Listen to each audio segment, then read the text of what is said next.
שלום לכולם. אני רוצה לראות לכם איך לפתור את הקובייה ההונגרית.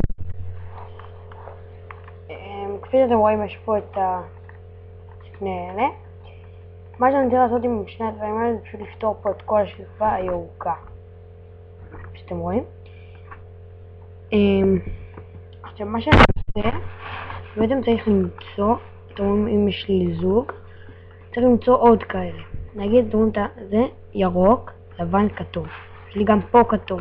פשוט אני עושה את זה מחפש, אבל אתם רואים, אם הכתום כמו זה, פשוט מעלה, מוציא החוצה, מחזיר ומחזיר. אתם רואים, יש לי כבר שתיים כאלה. עכשיו בשביל להעלות את זה לפה אני לא יכול, מה שאני עושה, אני מוריד, עושה סיבוב ומחזיר, ועכשיו זה הגיע לי לפה. מפה אני כבר לימדתי אתכם. אתם מעלים, מוציאים החוצה, מחזירים ומחזירים. שכבה הראשונה, פתרנו. עכשיו אם עשיתם את זה נכון, יש לכם פה 2, 2, 2 ו-2. עכשיו הופכים את הקובייה, צריכים שיהיה לך פה 1.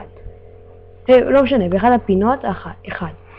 עכשיו אתה פשוט עושה את האלגוריתם הבא. 1, 2, 3, 4, 5, 6, 7, 8. אם פעם אחת לא הספיק, תעשה עוד פעם ועוד פעם ועוד פעם עד שיעבור לך. עכשיו, אם יש לך 1, יש שני מצבים. הפחות קרוב והיותר טוב יותר והפחות טוב יותר.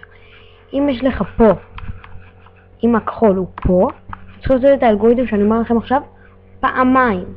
אוקיי, אם הוא פה, אני רק פעם אחת. אותו אלגוריתם כמו מקודם.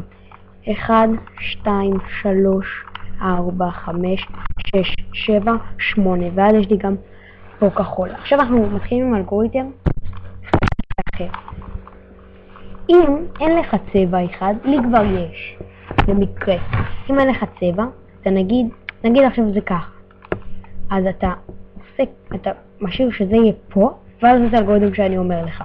אבל אם יש לך צבע, שצבע יהיה משמאל ואתה עושה את האלגוריתם.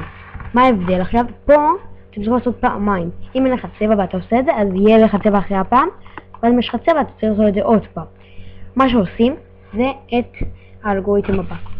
1, 2, 3, 4, 5, 6, 7, 8.